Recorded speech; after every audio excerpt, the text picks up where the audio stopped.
Na bila shaka taarifa hiyo utakuwa unaipata kwa ukamilifu wake mwendo wa saa 3 jioni ya leo.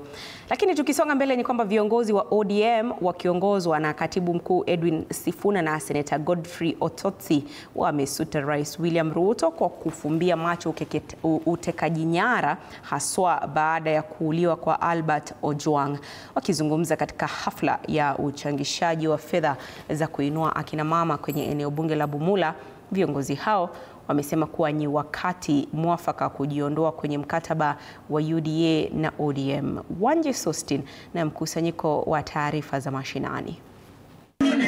Wakizungumza katika shule ya msingi ya Chiliba kwenye eneo bunge la Bumula, viongozi wamesikitikia tukio la kuuliwa kwa mwanablogu Albert Ojwang, wakisema kuwa hilo ni kinyume na ahadi za Rais William Ruto alipoingia mamlakani. Ule mswada ambao tuliandika na watu wa UDA hauna maana tena.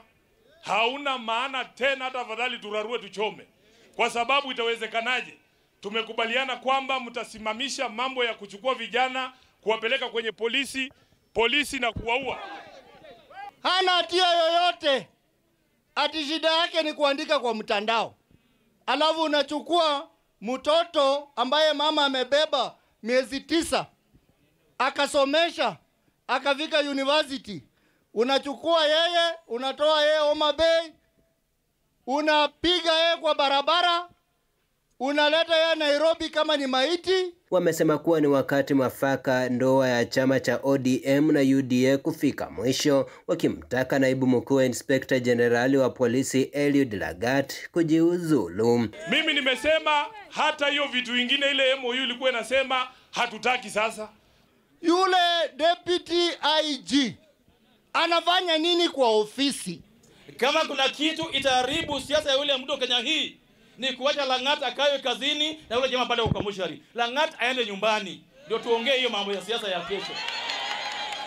Bodi ya barabara nchini Kenya KRB imebuni mfumo mpya wa kuharakisha miundombinu ya barabara kote nchini. Kwa miaka mingi sekta ya barabara imekuwa ikikumbwa na ucheleweshwaji wa malipo pamoja na miradi ambayo haijakamilika, hali inayohatarisha si tu utoaji wa huduma bali pia uaminifu wa mfumo mzima. Kama venye Magufuli alikuwa anakuja anasema kuna project ilianzwa, kuna pesa zilipatianwa na kuna pesa kama pesa zilikuliwa ama pesa hazikufanya kazi yenye inafaa, sasa hakuna follow up. Hospitali ya Mata imeadhimisha miaka 60 ya kutoa huduma kwa taifa, ikiwa ni kumbukizi ya urithi wa huduma bora za afya.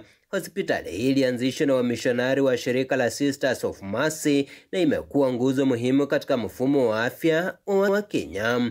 Indeed, this partnership has been growing from strength to strength, and largely due to the support that's been nurtured through Slovak Aid. I think, Your Excellency, if you look into the room, you see the evidence of growth.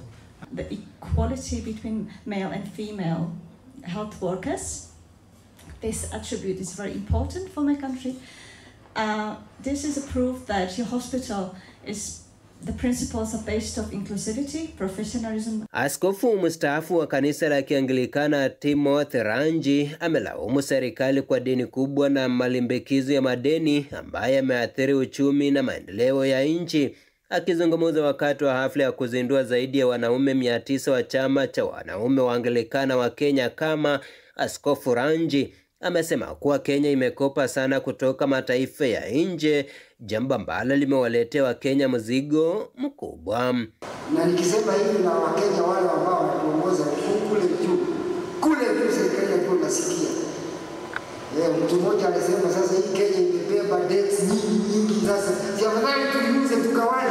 Kama hatua ya dharura kukabiliana na kiwango cha juu cha umaskini katika kijiji cha Lupida, kaunti ya Busia, kikundi cha kujisaidia cha Kimbija chenye wanaume 20 kimeamua kuanzisha ufugaji wa samaki.